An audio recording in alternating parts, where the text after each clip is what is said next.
All right, what's up, everybody? Welcome back to The Real Ugly Truth. If you can, look down on the right. There's a little subscribe button. Hit that. If you want to hit share, like, there's a notification bell that will remind you if I make another video.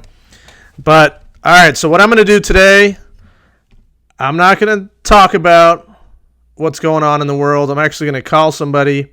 I'm going to call random numbers. All right? And I'm going to call right now. Let's see. Hello, this is Tammy. Hey, this is Yummy? Tammy. Oh, Tammy. Hey, how you doing, Tammy? You guys are in Portland? I am. Do you have a second to talk? I'm doing like a little podcast thing, and I'm trying to call people that are kind of like might think a little bit different than me and have a good conversation with. If you have a second. For what?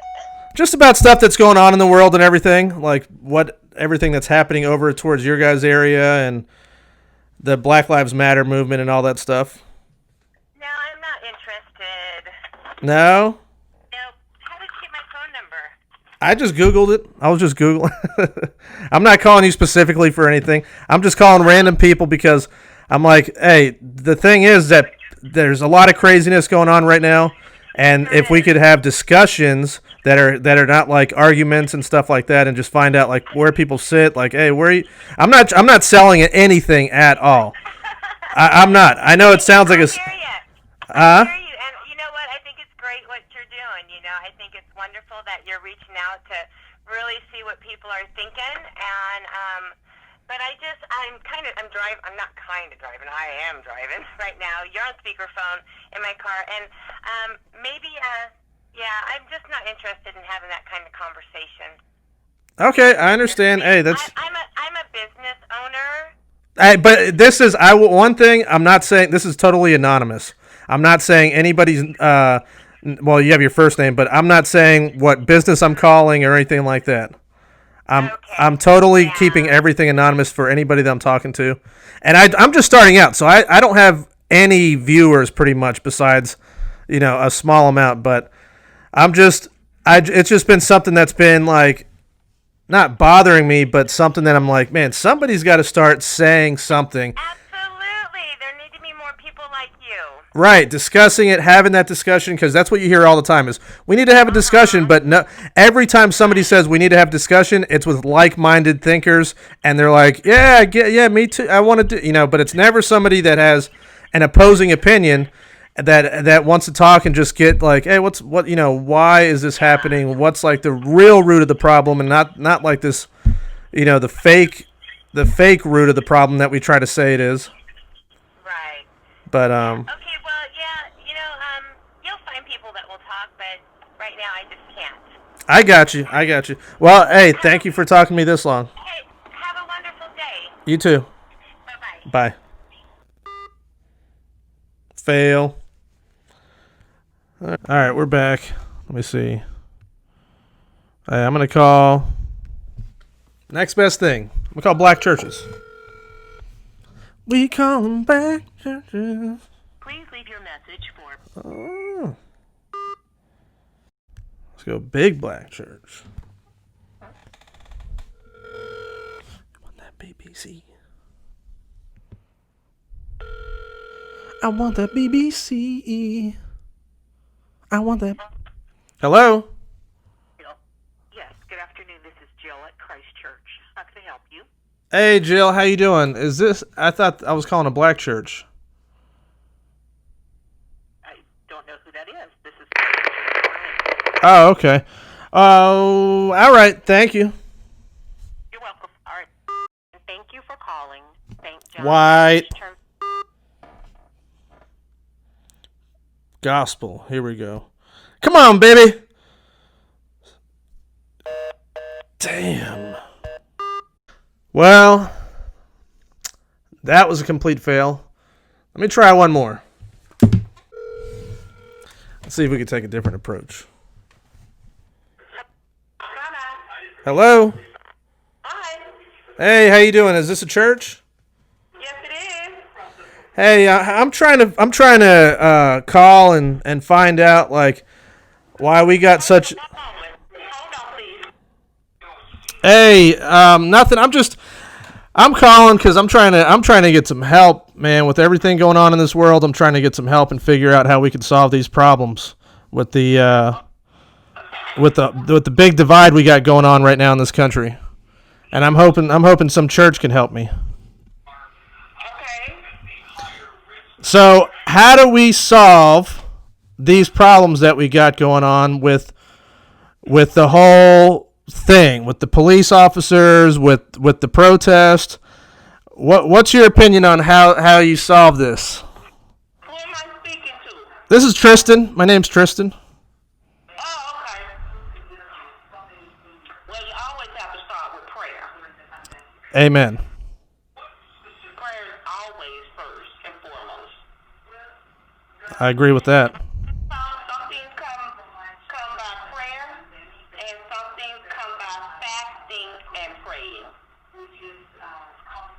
You got to fast and pray? Some things, the Bible says some things come by prayer, and I would say the more difficult, challenging things or rooted things, you have to go through a fast and pray. Oh, okay. Yes. And how do we get all right, go ahead. Are you a member of a church? Do you have a church home? Yeah, it's called First Love. Yeah. Yeah, First Love Church. But I haven't been there in a long time. Oh, okay. Well, we're still having services on Sunday and on Wednesday Bible study. So we have a good Sunday school and a Bible study, and things like this do come upon us, and we pray our way through. But like you say, love is everything. Love conquers all things. Love conquers a multitude of sin, a multitude of differences. So just because someone mistreats a person, you don't want to tit for tat, but you have to pray your way through and treat people with love so that they can see the Christ in us, is Christ in you, so that they can change. It may not happen overnight, but it certainly won't happen to retaliate. Right. But Now all this protesting with the violence is probably not good, right? The violent part of it?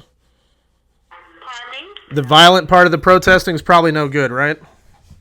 Violence is never good, period. Yeah, that's what I'm saying. Yes. I don't condone violence. I don't like violence. Yeah. I love people. People may treat you wrong, talk bad, say things they shouldn't say. But you pray for that person. You pray for that person. You try to be nice to the person, but we are human, so we do have feelings.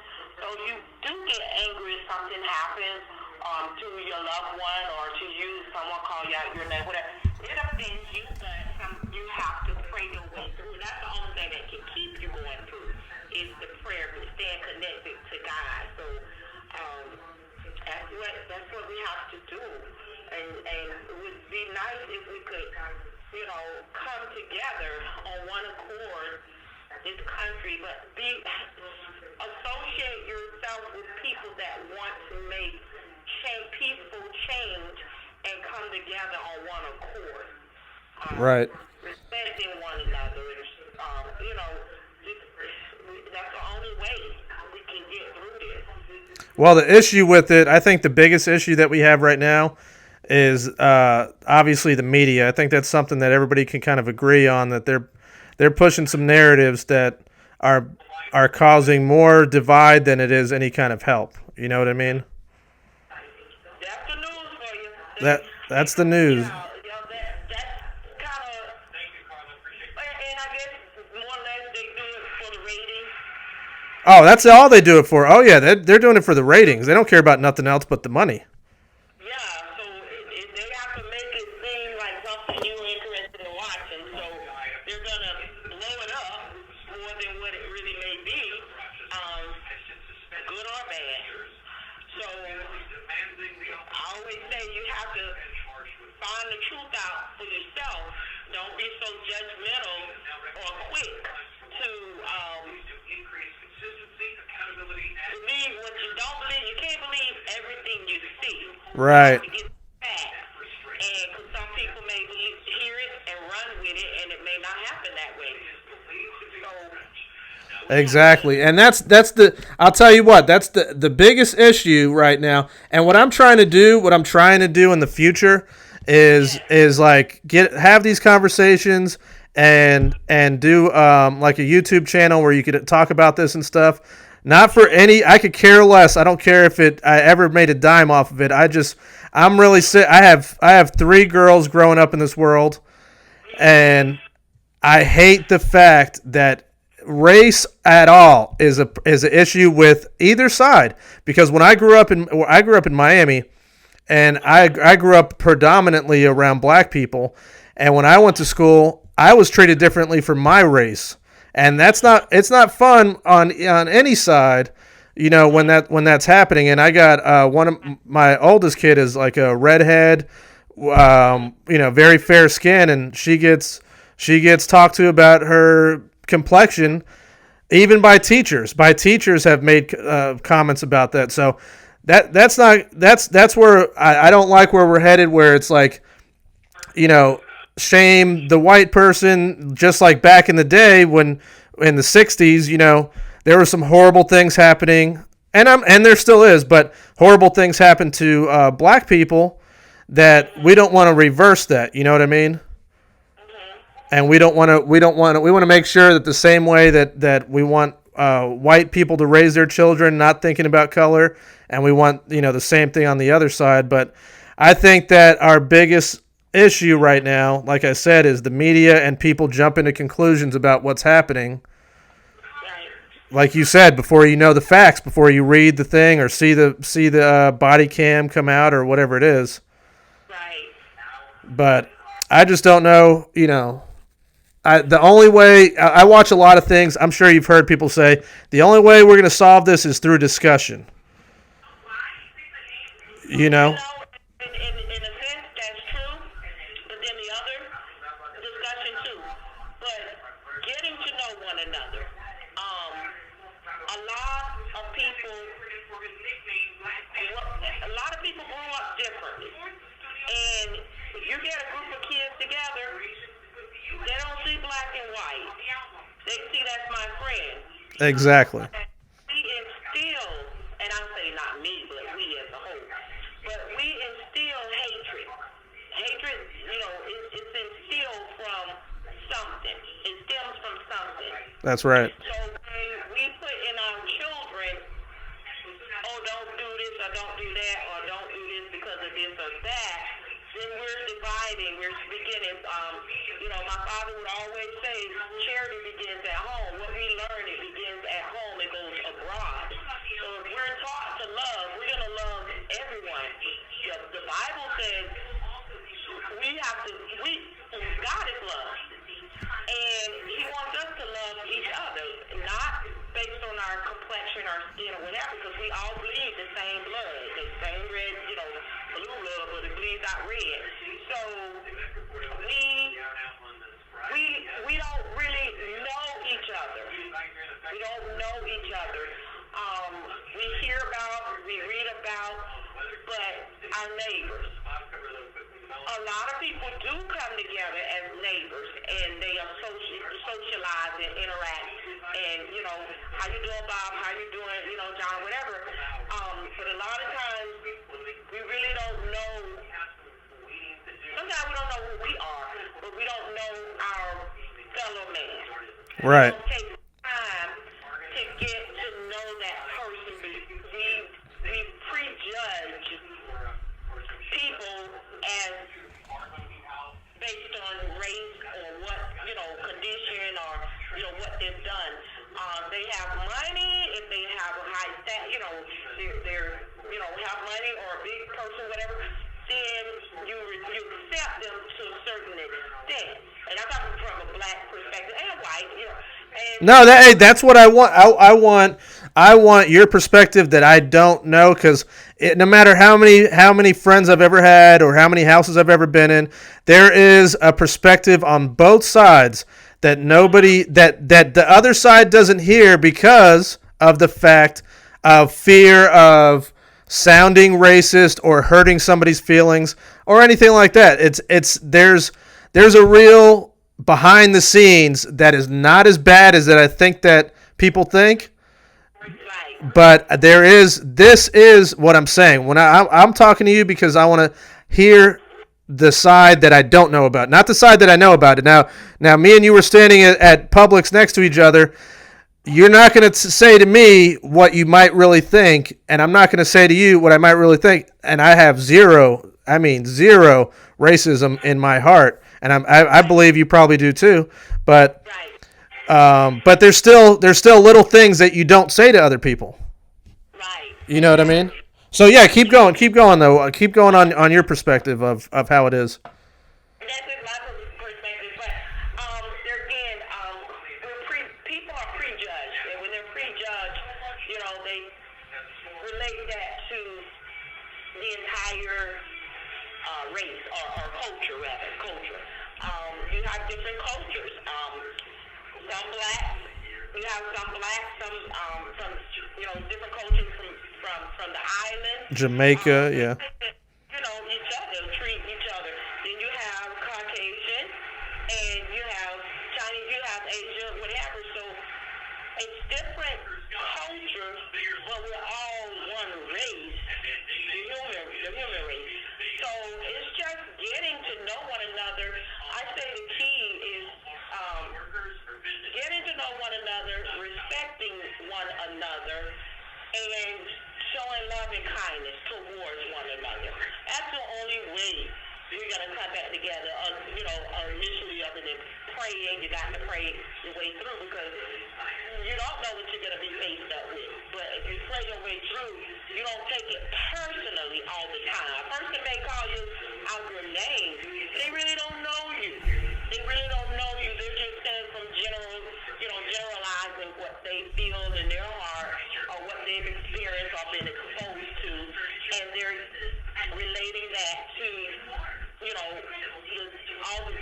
others. Whatever their personal experience was or whatever. Right. With somebody that looks like you. Personal experience. Yes.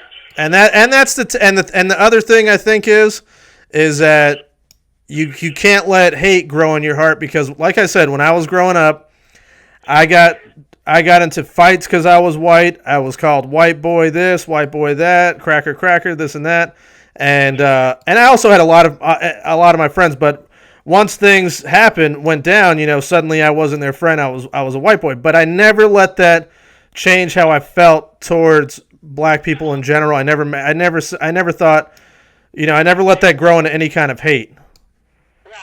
And that's where it's important because some people allow that, like their one experience with somebody that was racist, because you're going to have, no matter what, across the board, Hispanic. I come from two different cultures as well, so I have a very strong Hispanic side where, and Hispanics are racist, man. They'll say some racist stuff if they're that kind of person.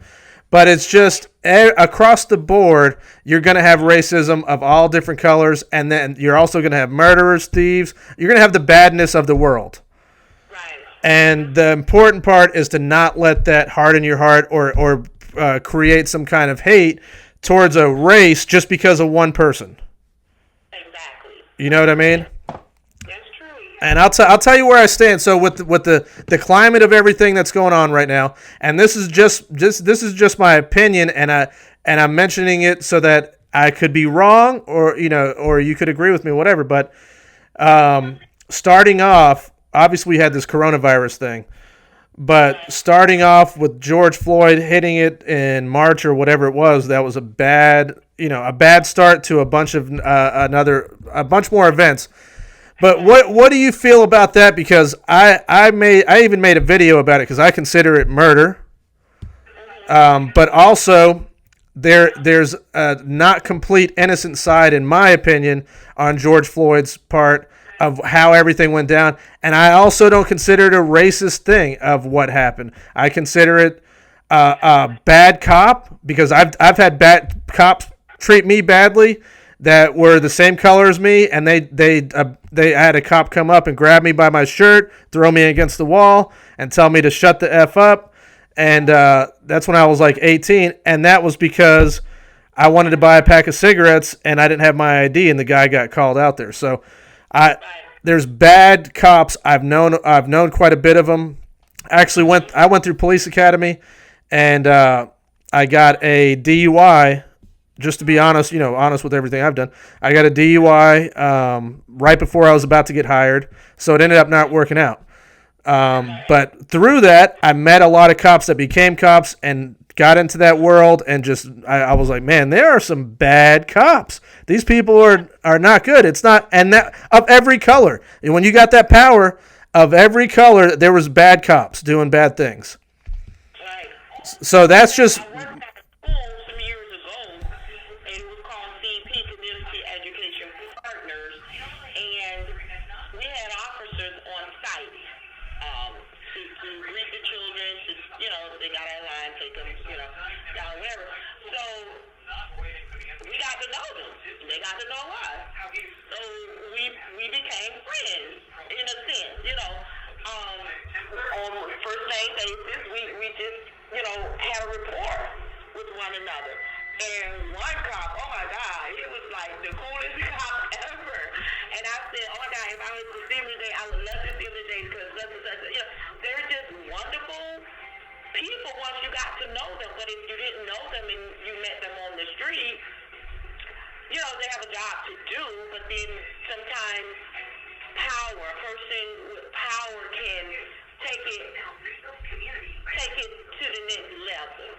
Right. And I think the cameras, the body cameras are a good tool to have because it shows both sides. Because there's always 2 to 3 sides to a story. Your side, their side, the truth. So the body cameras really help to try to understand what happened. Right. And then sometimes the body camera may not get everything that took place. Now, I'll tell you what I did understand with George Floyd, that cop, he knew that, they knew the cop that, kneeled on his neck, they knew each other from he was a bodyguard. Right, yeah. They had interaction before, yeah. Interactions before, so we don't know what transpired. But at the end of the day, I would say, not knowing all the details, if he got roughed up, I don't know, him or family member, I don't know. So sometimes people just like to get back at people, tit for tat, whatever.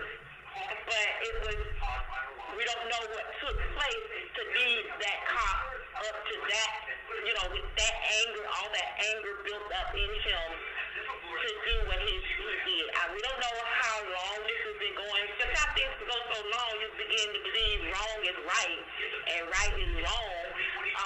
But clearly, we're all God's children.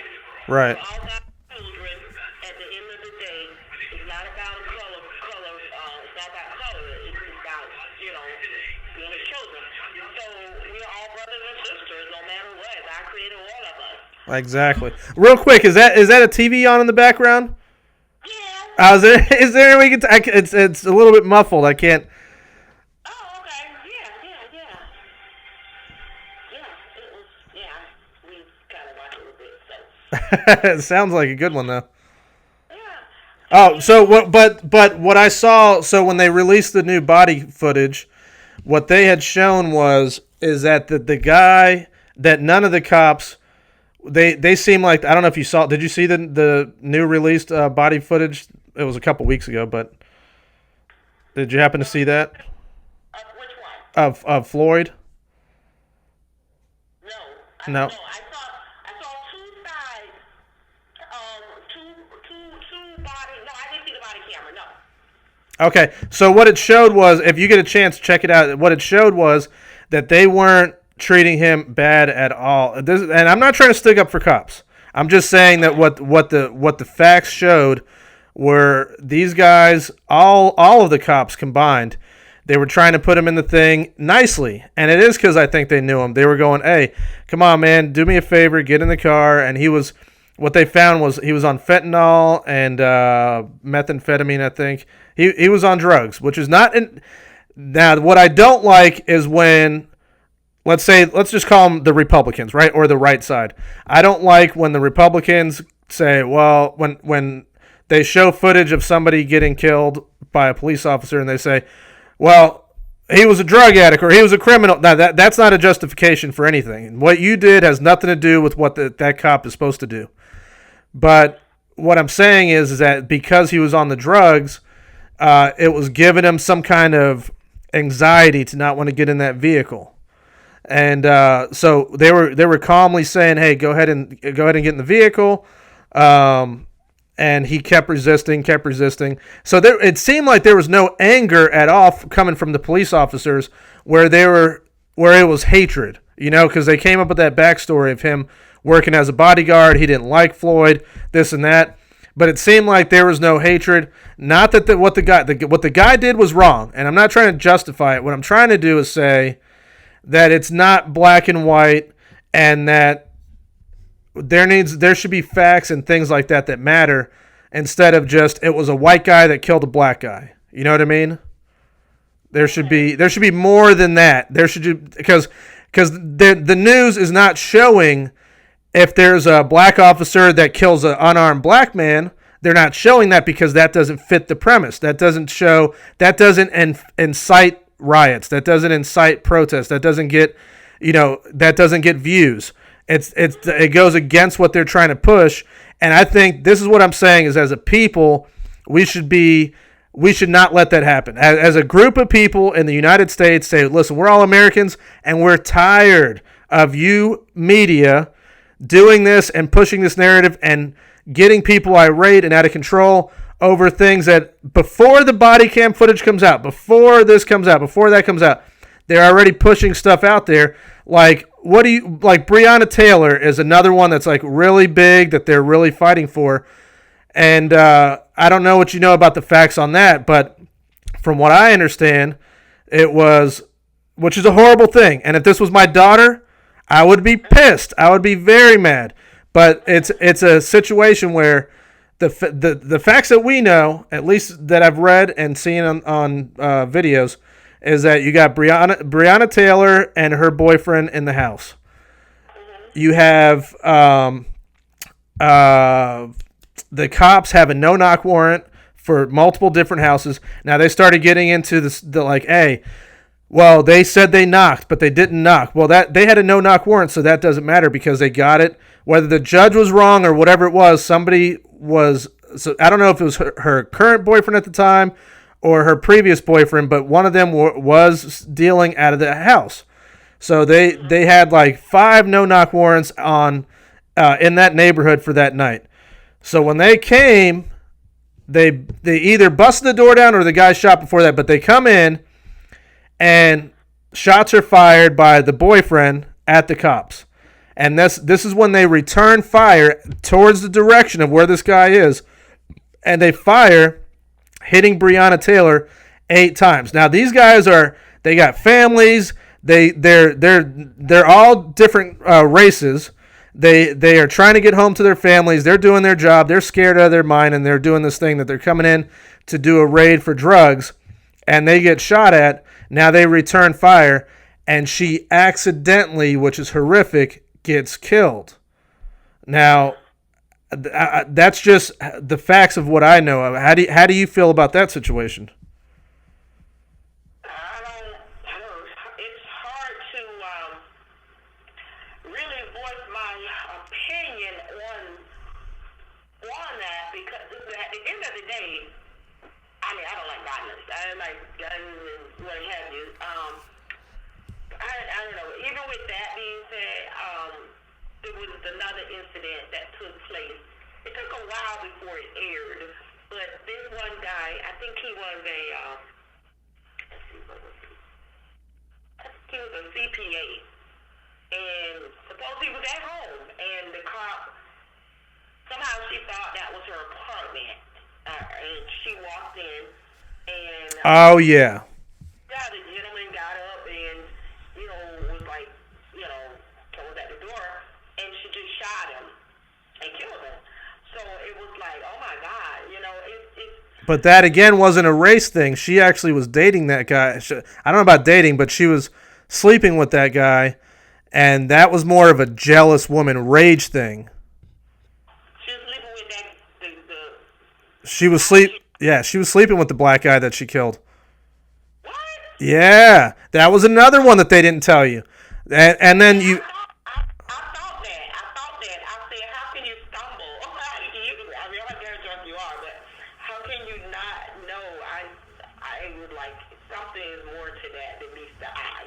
yeah, that so then there again, you got a nice headline there. White woman shoots black guy in his own home and says that she thinks that it was her home. That's the headline, but really it's a psycho woman. So let's take race out of it, because if we're really thinking like we're supposed to be thinking without thinking about race, let's take the race out of it and go crazy woman shoots male out of jealous rage. Because he was sleeping around with a couple different girls, and he didn't at all. I think it was his sister or somebody talked about it. Hold on one moment. Okay, go ahead. That's all right. But yeah, it's all just a lot of misunderstanding. Some are racist. I say some are racist because people do things what they've learned in the past. Back in the day, it was a lot of lynching and hanging and burning down property and land and whatnot. Yeah. That's still in the heart of the people from generation to generation. What has done taking place. Now here's the thing though. You got that probably is the heart of the problem, is that there has to be forgiveness across the board, because I didn't do that to anybody that was black. My grandpa didn't do it. My mom didn't do it. My dad, there's lots of people coming from lots of different places and different generations, and there's a lot of young kids that are still carrying that in their heart when nothing like that happened to them. In fact, they might be doing it back to somebody else because of what happened in the past.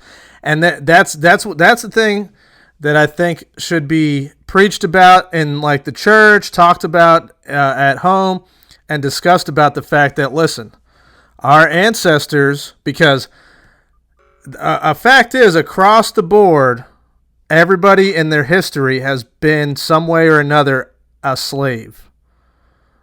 And this is probably the only time that it ever was that there was slavery, and it turned around where you then ended up living with the people that oppressed you, and now you're integrated with them in school, and you're doing that. So this is like almost like a science experiment, and it's not going well, and it's obviously horrible. And I think almost everybody agrees, except some really bad people would agree, that slavery, no matter who they are, is bad. When it happened, when the Persians were doing it to the Israelites or whatever it was, when the Egyptians were doing it to this person, went all the way through Roman times, and whenever it was, all the different slaves that have been owned is a bad thing. Owning human beings are a bad thing.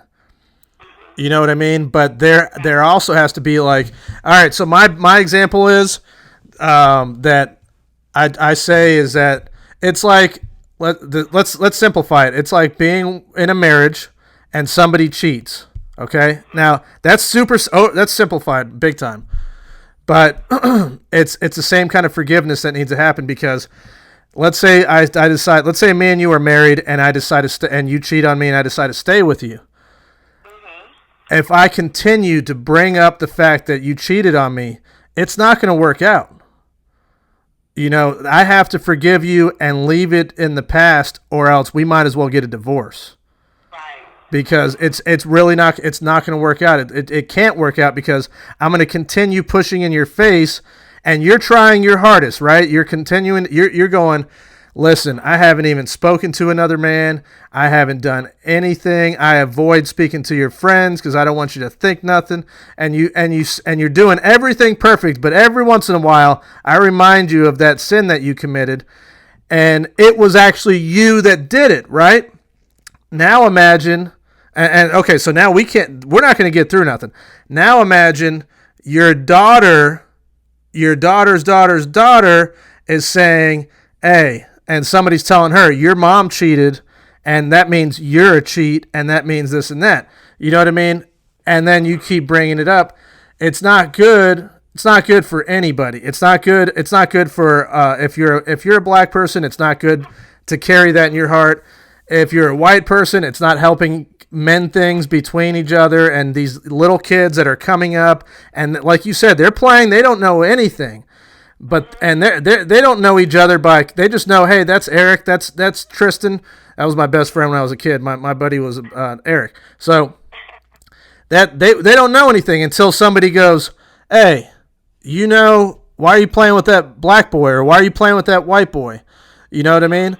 And if it's constantly reminded, and then I've heard people say, well, you just think we're going to forget? No, I think you have to forget for us to get past this and live together, or else there should just be a divorce because that we're not doing anything helping each other. If we're doing like if we have Twitter and it's called Black Twitter and only black people can talk on it, or if we have discussions with Killer Mike and T.I. and all that, and you're only inviting black people, you can't get the other side. You can't. All you're doing is reminding everybody that we're different, and or not reminding, but actually stating we're different and we think differently, and your people did this to us, and we're going to remind you of it, and you need to do, and that's fine. But I just don't see that there's any kind of going forward. We're worse off right now than we were in the 90s. You know what I mean? When it comes to race relations. And that shouldn't be. We shouldn't be going backwards. This is Martin Luther King and Rosa Parks and all those people that did the things that they did during the civil rights movement when it needed to be done and there was something to fight over. That should be that we're making progress. You know what I mean? We're going forward. And somehow we've reverted back to it's like as bad as it was back then, or in a way worse with everything going on. And then the problem of there's no solution because now you have this divide where you're having these protests of people that were not completely, let's say there was a kid that just got killed he's 18 years old, sad, right? But his name was K, last name K, can't remember his name. Hold on. But what happened was cops got called, and when he was getting chased down, when he got shot, he had a gun in his hands. And I think his name is Dion K.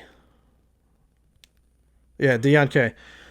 So they're already protesting and rioting. They were doing like 2 days ago, whenever it happened, before anything came out of what happened. You know? And then, so it's like, okay, now you're basically saying criminals are allowed to be criminals, and you can't touch them.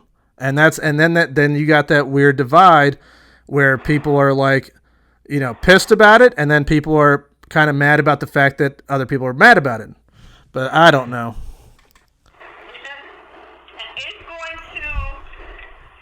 It's going to get better, but unfortunately, it looks like it's got to get worse before it gets better. Hopefully, it gets better. People will come to the realization that, there are laws that we have to follow. The police have to respect the citizens to a certain extent, and the citizens have to respect an officer to a certain extent. Right. Know your rights. When you know your rights, go to a public area and comply because you don't know who the person is on the other side. Neither one. So you got some, what do you call it, trigger fingers. You have officers that are scared. Officers that are very fearful. Mm-hmm. They shouldn't be officers. In a sense, some of them probably shouldn't be officers because they have so much fear till they use their gun as their protection versus, you got officers, Caucasian officers that are not fearful to a certain extent where they're going to really talk to you and, stand strong. But if you're a very fearful person, you're going to act before you ask. You're going to act. Yeah, you're going to pull that trigger before you're supposed to. Yeah. Okay, so now speaking of that, but here's what I think. I think that there's definitely those kind of cops. Okay, and you have those kind of situations like for sure we know that black people back in the past have been wrongfully treated by the police. You know what I mean? That's something that we know. But don't you think it dilutes it when you have these cases that are very obvious that the person was doing something wrong when they got shot, and then they're still being defended and still being marched and protested? Doesn't that dilute the people that actually got wrongfully treated, or when you have a real situation that happens and like George Floyd was a real situation that the guy, even though he was on drugs and all that stuff, the guy should have never had his knee on his neck. Agreed. Okay, so when you have something like that, but then you move to Rashard Brooks, who resists arrest, fights the cops, punches the cops, turns around and points a taser at them, which is making it looks like a weapon being pointed, and the guy's in a intense situation, a survival situation, and so he ends up pulling the trigger, which maybe another cop, regardless of race, maybe another cop that's tougher, maybe wouldn't have done that.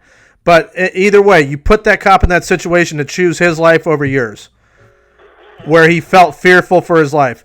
So then you have that, and you treat it the same way that you treat George Floyd's death.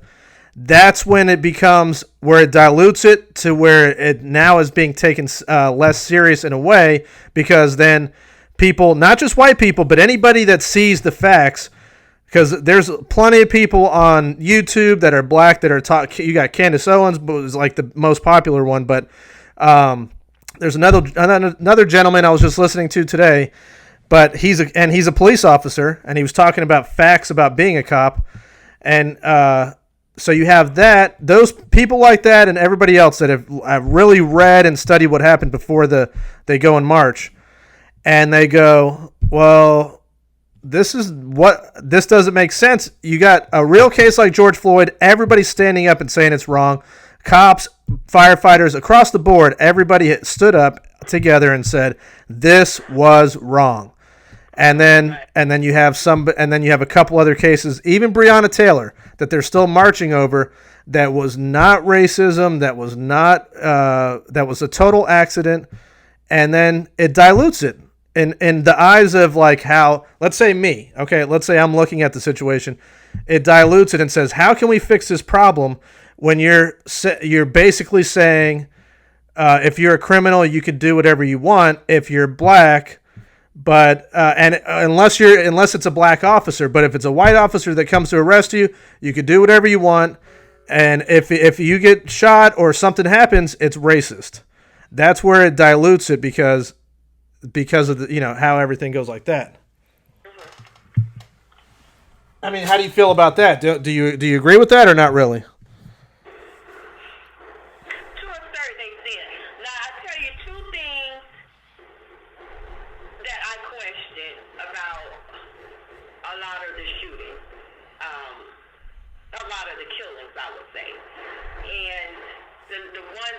That been on the media, and I'm not a cop, so I really know how they're really trained. Are they trained shoot to kill? Or Yes. To and I'm just saying these are things that I've heard. Do you shoot to kill a human being? Do you shoot from the back? Do you shoot multiple times? Okay, so you're talking about Jacob Blake? Any of them? Or do you shoot below the waist? Or do you tase? You know. Okay, so this would be the breakdown. And what's your name again? I what's that? Sharon. Taryn? Sharon. Okay. I lost my train of thought right there. Okay, so the way so the way it goes is that, and this is, I went through the training. So the way you're taught is that if you have an elevation of force. So let's say the cop is always in the bad position, because let's say I go to arrest you and I go to put the cuffs on you and you turn around and swing and punch me. Now you escalated the force. I can't escalate the use of force until you do. So if you go to punch me, now I could punch you. I could use physical violence to stop you from doing what you're doing, or escalate it to a taser to get whatever it is to stop. Okay. Now, if you escalate that with a deadly weapon, like a knife, like in the case of Jacob Blake. Now, if you escalate it to where you're threatening me with a deadly weapon, I can kill you, because now the threat needs to stop, because it's taught that your life as a police officer is more important than the person that's trying to hurt you. The saying they say is, it's better to be judged by 12 than carried by 6, because basically, with the pallbearers and all that. But so you're out there, you're risking your life every single day for minimal pay, and I'm not, before it sounds like I'm like the biggest police defender. I'm not. I'm just saying what they do is a hard job, and there is bad cops. But anyways, with the case of Jacob Blake, when the cops showed up, and this guy has a weapon in his hand, and he's threatening them, and he's even walking away, because now once you engage with somebody that is doing something that's a felony, that's using deadly force, they no longer can let you leave, because now you can injure somebody else. Now they have to stop you. So when he was walking away, they were telling him to put down the knife, and he said, according to the police, I haven't seen the body cam from that yet, but according to the police, he said, I'm going to get a weapon out of the car. I'm going to get a gun. And they have, when you go to police academy or any kind of training you do as a police officer, they actually show you a lot of videos of people that quickly get a gun out of their car or center console and shoot the cop in the video and end up killing the cop. So you see that, you constantly see that, you're constantly seeing death, you're constantly seeing a lot of bad stuff. So when it comes down to, this is the moment and that somebody's threatening my life, yes, they are trained to kill you, not to just shoot your arm, like a lot of people are saying. Why couldn't you just shoot the guy's arm or leg and calm him down? No. When you shoot, you're supposed to actually kill that person, because the only reason to be shooting is because your life is being threatened. So when he went around and he made it to the vehicle and opened the door and reached in, yes, 7 shots was way too much, but the reason why they shot is because any second longer he could have turned around and shot them. So they shot Jacob Blake to protect their life, and they didn't, as far as I know, they didn't find a gun, but he did have the knife on him, and it was a correct use of force, except for the excessive 7 shots. So I doubt that they're going to do anything, like when it comes to taking him, charging them. I doubt they're going to charge the cops, because according to like what you get taught and what you're trained and what the law is, they followed the use of force to a T. So yeah, that's I think that's another confusion of, there's a lot of people uninformed about what's happening, what the cop's job is, and what they're allowed and not allowed to do, And so, this is what, I mean, I'm not the pastor, but secretary. I think, you know, your initial question is how can we come back, you know, come together or be on one accord and respect one another and live peacefully on this earth, in this land, or, you know, and it's as one, education, forgiveness, trust, prayer. All of these things needs to take place. Respecting one another is a big one. And I think like having, what do you call it, not a round table, but like oh gosh, what do you call it? Like a sit down where everybody can discuss? Yes, a platform. Oh, platform, yeah. To have a forum where, like maybe at a church, you know, and so, because that's where, I mean, COVID kind of, you know, got us in right now, but we still have services. But have like a forum at these churches so people can ask questions so that they can be educated on, how officers see things, and then how, the citizens view things. Right. Some things are bad cops because they have a rap, they have a rap sheet as well. But all cops are not bad. So you got one good cop that's going to get shot because he's a cop because another cop did something bad. Right. On the wrong person, the wrong place. So, but then you have good citizens that are targeted because of some other person that may, done something or dressed in a way with dreads or the droopy pants without on all that. But anyhow, with, a certain look. Right. And prejudge that they're whatever. They may be an artist, a singer, that's just their style. So it goes both ways. But to be educated and to educate, to respect, and it starts with those that are, you have to be open-minded. Right, you got to be receptive a little bit. Yeah, to hear, because you can have a group of people talking, but if you're angry, bitter, and whatnot, you're not going to hear anything they say. No, they did wrong, whatever. But you gotta be able to voice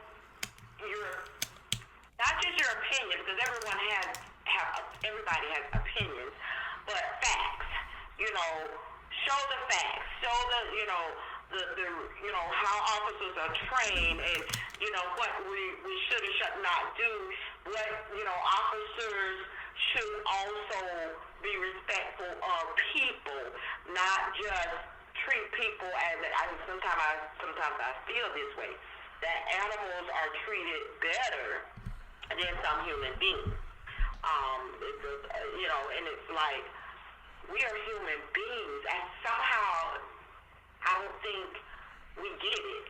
We're human beings. I'm your brother and sister. My husband's son is married to a Caucasian woman, and we go over, and her whole family comes over, and we have a wonderful time. We saw initially, they look, how you doing, what's your name, bro? So we sit down, we eat, we fellowship, we talk, we get along, we learn from one another, and we're like, wow, it's like, it's great, meeting you. Can't wait to the next holiday when we're gonna come back and your family's gonna meet our family and so forth. And we have a grandiose time. I'm not I'm not a prejudiced person, and thankful to God, I have not been treated in that way. But I do try to carry myself to be respectful to my peers, to my race, to my culture, to people, the community, whomever. But I know my husband told me the other day, like a couple of weeks ago, and he works shirt and tie, and very respectful. He's a minister also, CPA minister, driver, y'all. And he was just like, someone was so angry, just like I say, this is how people are. And they were mad about something, and they were like, trying, I don't know, something happened, and it wasn't my husband's fault, but he called him out his name. And that was the first time he had mentioned something like that. I said, don't you worry about it. Don't take it personally. He don't know your name. He don't even know your name. So he's just talking out of anger. Yeah, what did he call him? When you speak out of anger, you're going to say four-letter words, or you're going to call a person racist, or whatever the case may be. But what do you speak, where's this root coming, where's this, coming from? It's coming from a situation that's already probably prevalent that, what they say, sticks and stones break the bone, words never hurt me. But if you say a certain thing, or black people may call each other a certain name, but a Caucasian can't say that to another black person. It's crazy, but it's just some things people just they have ways that they interact with each other and whatnot.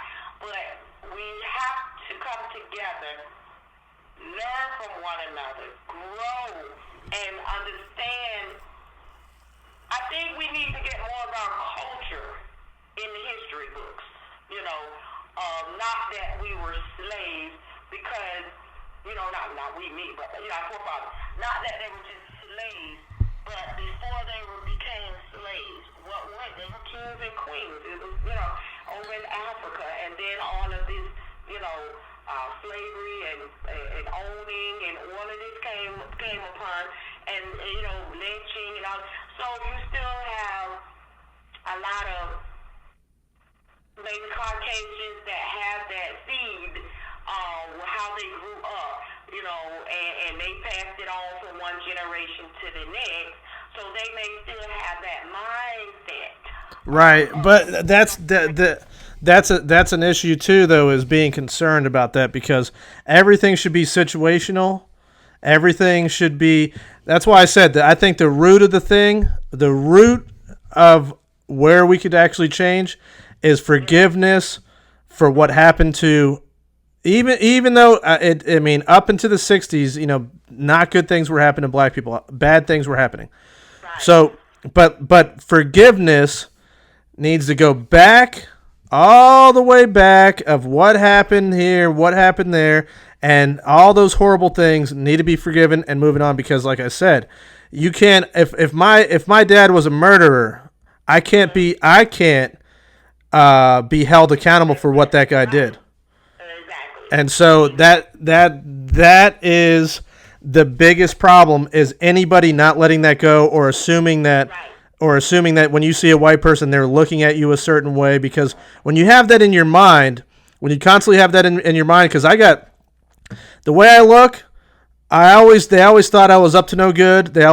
Teachers, I constantly got treated differently by teachers, even though I'm not white, but I'm white.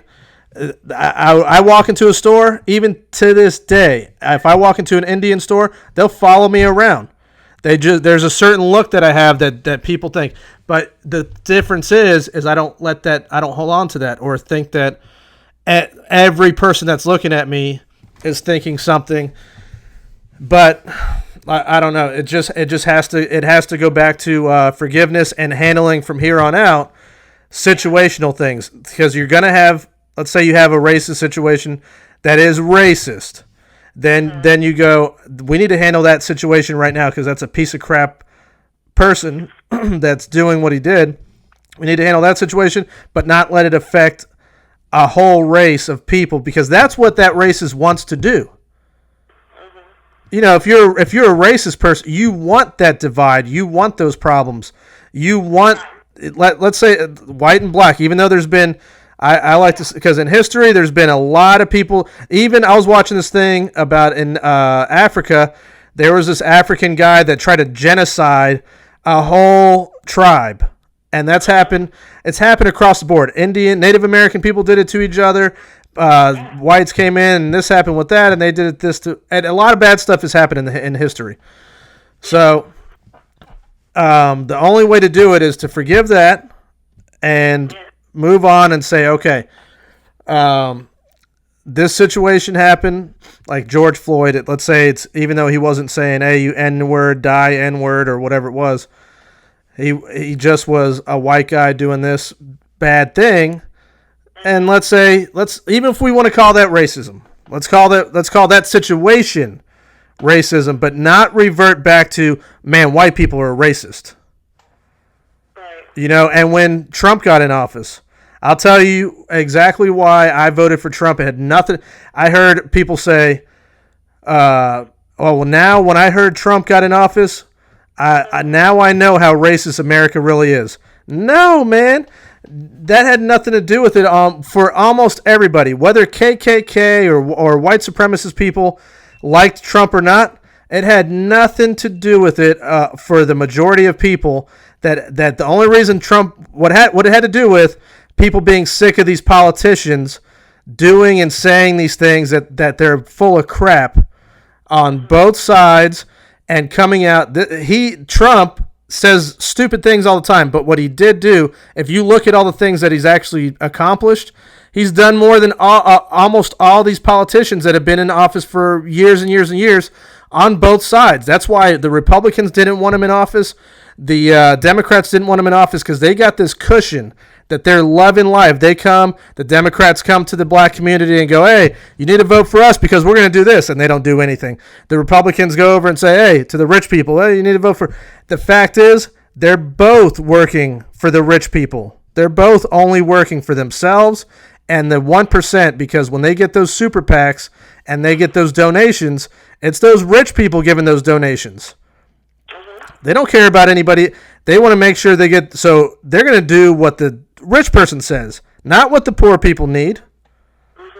So that was when Trump came out, as much as everybody wants to call him a racist and all this stuff, and I know that's like the biggest thing that's being sold to the black community, the Hispanics, because I got half my family are like, F Trump. He's a racist. Okay, what has he done racist? What has he done to the black community or Hispanic community? What has he done besides what you could say, well, he said this or said that? No, what has he done? What has he done to hurt the black community? As far as his records show, he's done nothing but help the black community and help the Hispanic community. And the rules he made with immigration were no different than Obama's, and it was illegal. So on and on and on and on. But the media plays that like a fiddle and uses that racist word. Because I'll tell you what, this is what I would do if I was black. What I would do is I would say anybody can say the N-word in the way that we say it if it's a compliment. When I was a kid in Miami, I said it with my friends, my black friends, because it was just what you grew up saying. And it wasn't until I moved that I found out that was a bad thing to say. And it was, my black friends said it at me. I said it to them. I said it to if a white person, whatever. I sounded like an idiot. I didn't know. But if it was me, I would say anybody could say that, because that word doesn't mean anything.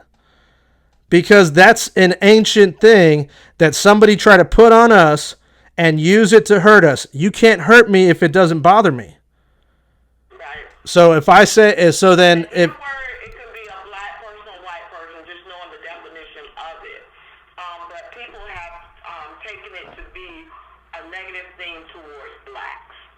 Exactly, right. The N-word can be a Caucasian, it could be an African American, it can be anyone, but just how people term it. Exactly. But I could say any word to you and make you feel bad. I could say any word. I could say, oh yeah, I bet you did do that, or something like that. Anything. You could say it, and it's the way you say it. So I'm just saying that if I was a black person, what I would do, if I was in the community, I would say, hey, let whoever wants to say it. If you're saying, now if you say it in a negative way, then there's a problem, because if you say anything to me in a negative way, there's a problem. If you say, hey, you mother effer, I'm going to have a problem with you. But once you take that word, like Tupac and Jay-Z and everybody said, we flipped that word and we made it a positive thing. Not really, because if it still offends you, you didn't make it positive. If you still if that word still holds weight in your heart, then nothing changed. And you don't know who it offends, so don't say it at all. Exactly. You shouldn't say it. You shouldn't say it at all. Really. If that's a word that you can't say, or let's say I can't say that word. If I can't say that, nobody should say that word. If you're a woman, you don't like the C word, right? What's the C word? Cunt. Oh, I've heard it. Well, yeah, a lot of women say that's like that's the no word. You don't say it, but women don't say it. The ones that don't like the word, you know. There's just like I said. The word to be, some people find it offensive, and some, from a male perspective, to a woman is disrespectful. But then you have some women that say, "I'm a B." Right. That's be like, "Don't mess with me. I'm a B." They, that's a tough thing. But coming from a man to say to a woman, "You B," is very disrespectful. It's disrespectful, right? I don't say it either way, so. I don't say yeah, but I just wonder, like, when they have like this guy named Nate Diaz, who's a fighter. He grew up in the ghetto, but he's a white guy. I think he might be Spanish, but he's a white guy. And they got him on TMZ. He's walking by and said, "Yo, what up, my N-words, blah blah blah," and said it with no bad intent, but they put it on and said, he's saying the N-word, Nate Diaz is saying the N-word, blah, blah, blah. But it wasn't in any way, something that was, not that I'm trying to say, hey, white people need a pass. I'm not saying that. I'm just saying that it shouldn't be that big of a deal when you got a guy that grew up in that setting to just talk the way he talks in his neighborhood. You know what I mean? But that's getting off topic. That's off topic. What I'm saying is... Yeah. Okay. And some of these things that we talked about, education, forgiveness, respect, people mindset, you can't change people, but, you have to change yourself, like we say, you be the change, you show love, you show respect, you forgive, or whatever, let it start, because it didn't happen overnight, so it's not going to go away overnight. But it has to start somewhere. Yeah. Start with self, and then it has to be, passed on from one generation to the next.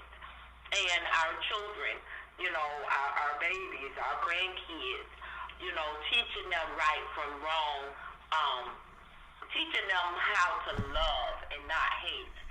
Hate is a given. You're born into hatred. You're born into sin. So, that's just in you. But Jesus died for our sins so we can, have life and be able to forgive. We were forgiven, so we have to forgive one another. But we have to realize you can't just tell a person to forgive something or someone if you have anger, bitter, hurt, experience. You don't know. You have to get to know people to see. You got to meet people where they are. Meet people where they are. Know what they've gone through. Understand them. Get to know them. Not just to talk and say, okay, I want to take this information and blah, blah, but genuinely reach out to one another. Break bread together. Shoot some pool or just get to know one another. Come, we have like political, local officials, political officials. They come to the different churches. They want to speak and identify themselves, and they want others to know who they are to gain their vote. And then once they speak, some of them. Excuse me, I was eating an apple. That's all right. So you have them, they come, they make their plea, and some of them have to go to other locations or what have you. But everybody don't know that. So, but then some choose to stay. I want to stay in the room, enjoy the service, and after service, shake hands, talk to each one another. You know, get to know one another, let you know a little bit more about me, what I like, my dislikes, and kind of, won the person over. So, but if you just come to, I'm married, and I'm running for judge, I'm running for, officer, and then you're gone, you just read about them, and you may not know about them. It's going to be hard to win that vote just from, that short introduction. So, but if you're interacting with a person, getting to know a person, and genuinely showing love, and hearing a person, sometimes you don't have to share your thoughts on what you think a person is going through, because you can't walk in someone else's shoes. You can't. You never know what a person went through. You can't say, no, I know this is like somebody lose a loved one. I know exactly what you're going through. You had death maybe, but you don't know really how that person. Everybody handles situation or circumstances differently. Some get over things quicker than others. I always say what you go through as a child, it has an effect on your adult life, good or bad. The bad, you can overcome it through, in my opinion, that's just me, through the Word of God, prayer, forgiveness, and you can use it as a leverage to move forward. And I use a person that I love dearly, Joyce Myers. Have you ever heard of her? Oh, yeah. I love her. I don't know her personally, but I love her books.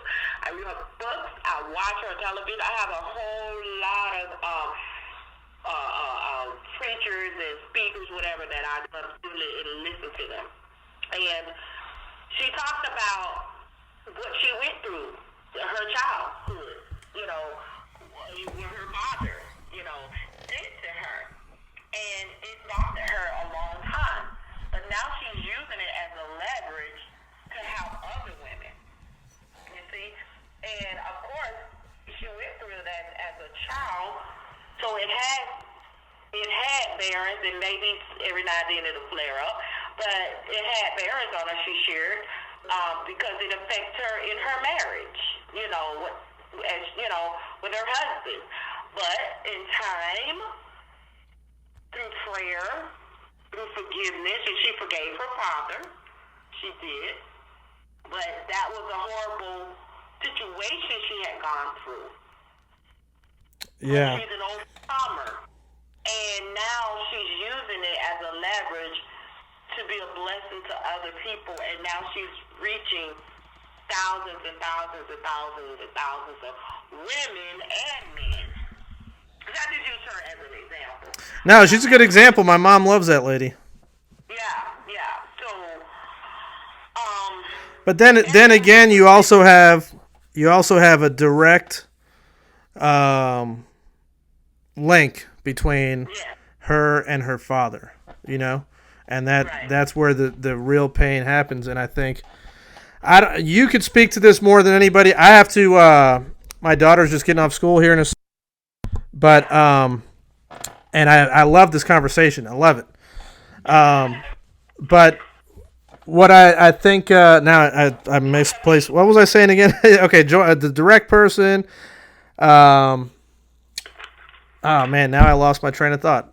She was. Yeah, that the father directly affect. Oh, that's what I was gonna say. You can speak to this better than I can, because I'm not in the black family. In the black, I was listening to this guy today, Breonna Taylor. That was the cop's name that was talking about different things that are happening right now. And what he was saying is where he came from the projects, and growing up, he said I can't remember where he was from exactly, but he said it was predominantly like where he went to school, all black kids, his neighborhood, all black kids, his friends, family, everybody, obviously, and was never around white people. But he was taught in a way to not like white people without him knowing that he was being taught that. So he said when he went to college, he went to go play football. He said he had no other choice but to interact with white people. And so when he went there, and you should check this guy out because he had a lot of good things to say. And the reason why it's not that his message is not getting to the right people is because YouTube or Facebook or whatever it is, when you search for certain things, they know what person you are. So they feed you the information they want you to know or what they think that you're going to look for. So you end up not seeing like other people's opinions about stuff or this guy talking about the great things he's talking about. So what he said was he came across and he thought these white people were going to be horrible. He thought that white people were going to be like, oh, what are you doing here, black boy? Why are you here? Are you on a scholarship because of your football, blah, blah, blah, and hate him in a way. You know, you're only here because of this, because of affirmative action or whatever it is. And he had this image in his mind, and he said, I was blown away when I was around the white people because they weren't like that at all. He's like, man, I went to eat at the cafeteria, and they just sat next to me and talked to me like I was normal. They never once thought what I was thinking they thought. And so I said, you know what? I swear I was listening to that today while I was cutting my hair. I'm listening to that, and I said, man, that can be a problem right there because if you're a kid that grows up and all you see is what they're showing you on the news that black people are getting hunted and cops are doing this and all this stuff that's why it's sickening that the media is doing this just to make money because it's really causing harm in our country. And so if I saw this, if I was a black kid and I saw this every day and then I'm at home and they're talking about how cops are racist and I'm being told, hey, don't go outside, you might get killed by a cop. If I was getting talked to all the time, I would have these same feelings and then be shocked. I would view white people a certain way, and then you would come to find out that it's not true. You know, that people aren't going home. White people, when you're at a white person's house and there's no black people, you will never hear one person talk about a black person. You won't hear people, and that's what's crazy is that I watch. You know, we're in a totally different generation. I don't know how old you are, but we're in a totally different generation than, let's say, my mom's generation. Okay, I grew up on MTV, on BET. I told you where the neighborhood I was from, and most people in the United States with all the technology and all the cable and stuff like that, they're very introduced to the black community. It's not some kind of secret like maybe it was back when there wasn't all this. You know, I can be allowed into what black people have to say because of what's out there. You know, I don't have to be. You're like a fly on the wall a little bit, so you have an idea. But what black people I hear say a lot is that they think, oh, they only say. They're nice because they're around you, but once they get away from you, that's when they're saying the N-word. That's when they're talking about black, and that's not true. Never, ever. I've been in the most country person's house, and I never hear people talking in a negative tone about black people, and I don't think it's because they think, I don't think it's because of me. It's just everybody's experience. So then when you're walking around and you're a kid and you're a black kid and you have this in your mind that this is the perception of what white people are thinking of you, that's hurtful. And that doesn't help the situation. So I think, is that something, what's the tone like when you're in a black person, when you're and you're at home or you're in a family gathering or whatever, what is the tone? Like, are white people talk negatively about or do you assume that white people talk negatively about black people when they're alone? No, well, some I believe it's both sides, not in our home, because I am a Christian, and when you're a Christian, you want to treat people right, no matter who they are and what their culture is, or what their race is. So we don't talk. We don't watch the news too often. We watch, we watch a lot of comedy. We watch a lot of shows and Natural Geographic, things like that. And Christian stations. So we don't know because we love people. I love people. Right. Love people in my home, so I don't have a racist bone in my body.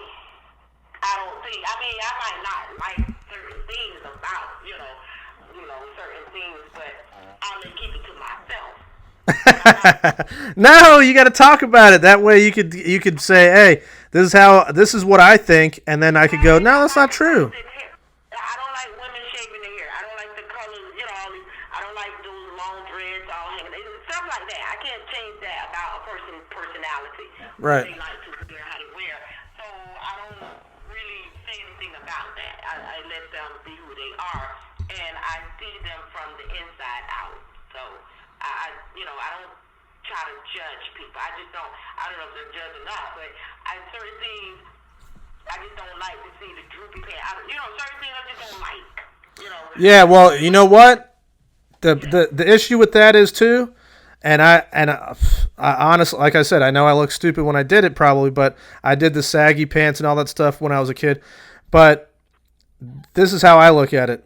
Because they when 9/11 happened and Muslims, they were saying people had Islamophobia and all that stuff. If let's say I'm a Christian, right? If Christians were dressed a certain way, but they were, doing bad things, I'm not dressing like them. And so if you're like a Crip or a Blood, and this is the culture of what a gang member looks like, I don't want to look like the person that's doing the wrong thing. And I know it's just a style or whatever, but that's just my opinion. Like I wouldn't want to do that just because of the fact that I wouldn't want to dress like somebody that's in a gang or how the gang members dress. And that sucks because rap music's so popular, but rap music stems from the gangs and all that stuff. So I don't know. That's just something I would be, if I had a boy, I have girls, but if I had a son, I would be smacking them in the back of the head and say, "Hey man, you better look like what you want people to treat you like." That's what I always say. I raised my son. I said, I'm raising you. What I used to tell him all the time. I said, first I would always say, don't do anything that's detrimental to your life, your future, your health, what have you. And I said, I'm raising you to be a good person in society. Right. First and foremost. Because that goes a long way.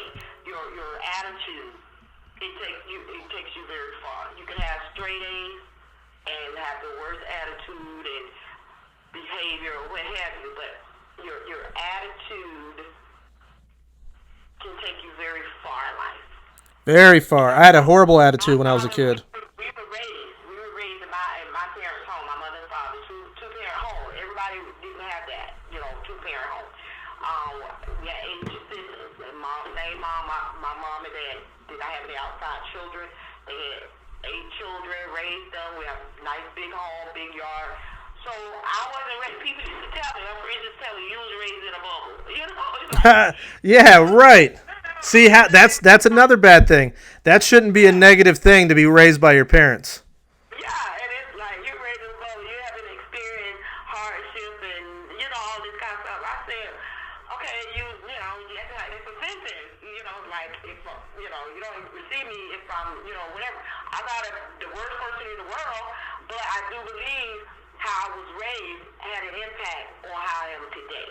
A huge impact. The fact that I am a Christian, I go to church, I respect people. Going to church is one thing, but in your heart, how do you treat people? Do you, respect people? I smile all the time. Everybody always tell me I never met a stranger because I speak to people. I respect people. I don't care if they, on the street. I don't care who they are. I'm not afraid of people. I get into situations. I can see a guy in the store. He can have the pants. I talk to people. I can tell you're talking to me right now, and I love it. I do. I talk to people. So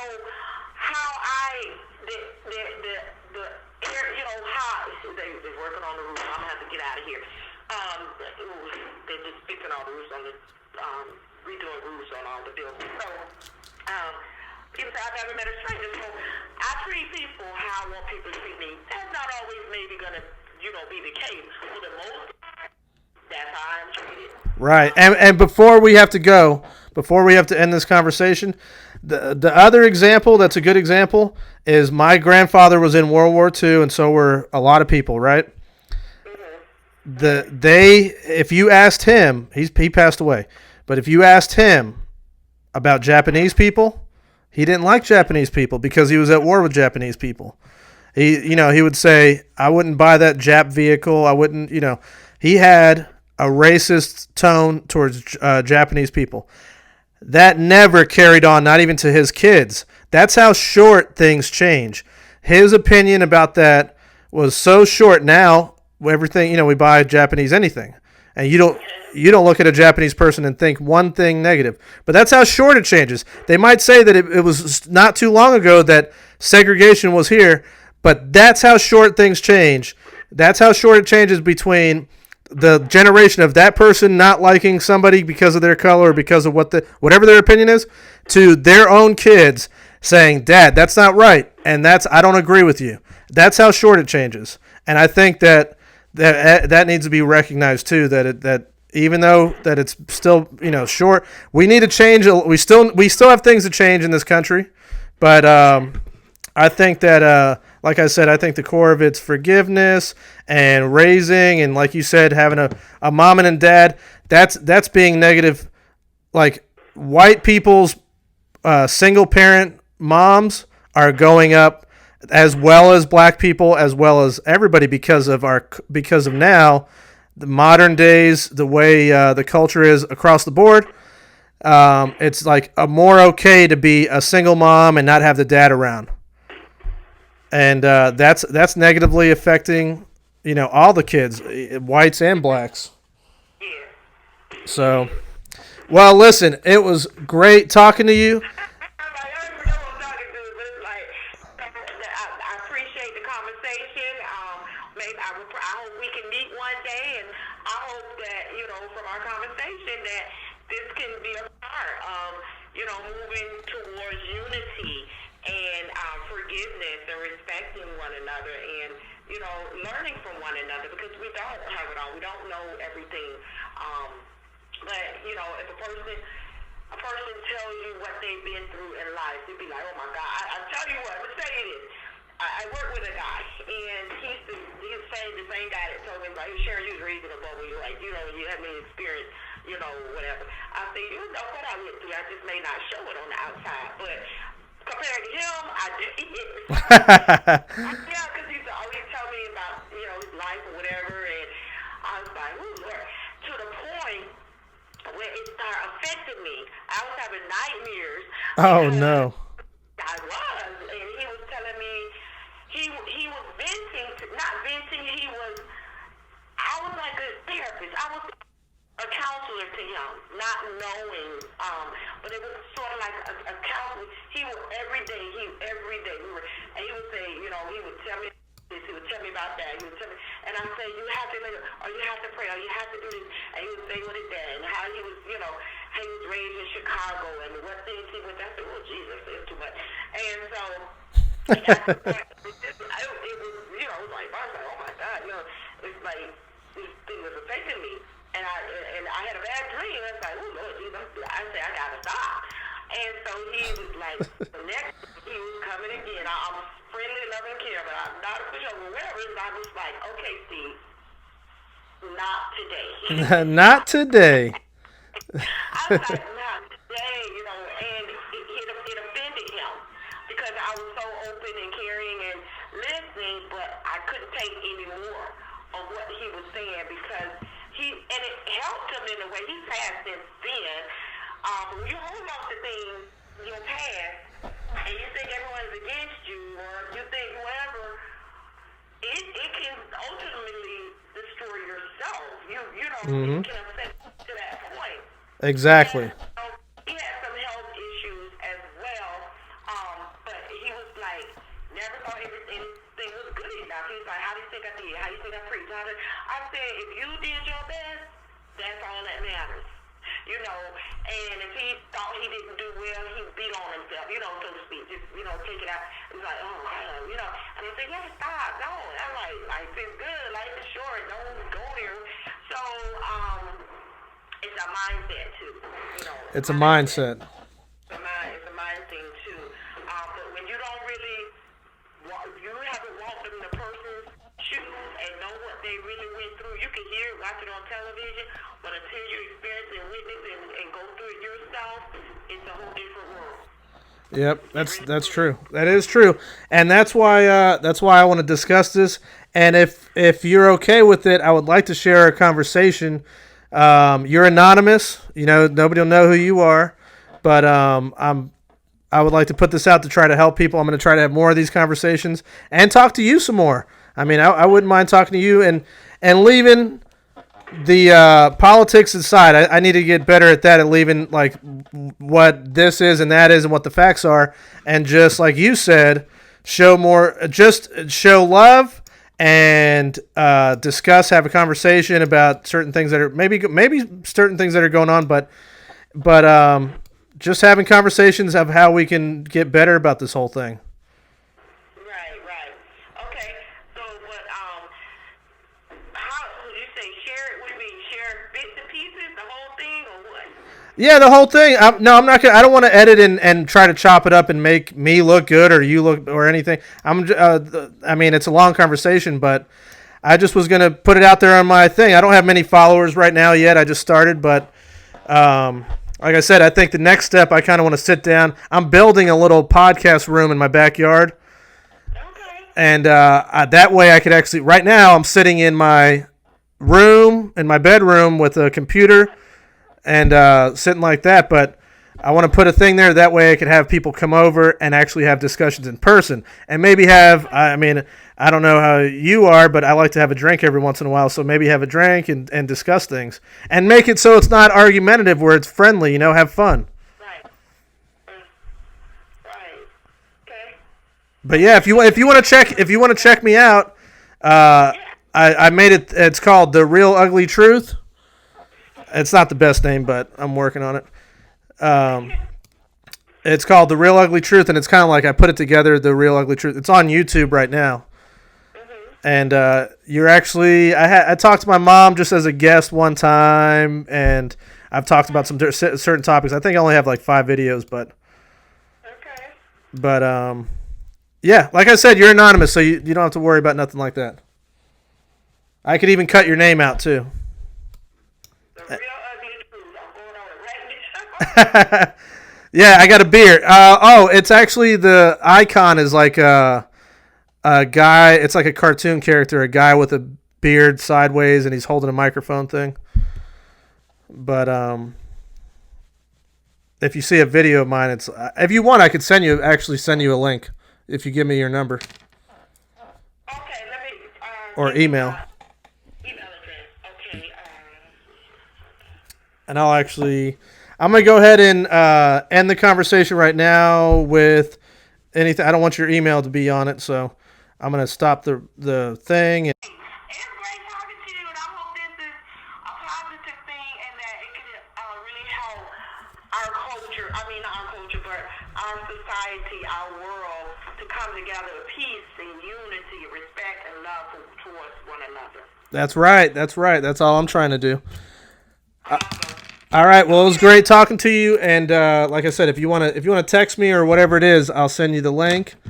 And if you want, I mean, if you don't mind, I could like maybe edit it if we want to cut some of the stuff out that might not be too entertaining. But either way, it's up to you. I can leave the whole thing. I think we talked about good stuff the whole time. Let's get the real deal. All right. Thank you very much. Okay. All right. Bye. Woo! All right, guys. Once again, hit that subscribe button. And, hey, I'm just trying different things. If that wasn't great, okay. I'll try better on the next one. But anyways, all right, guys. See you later.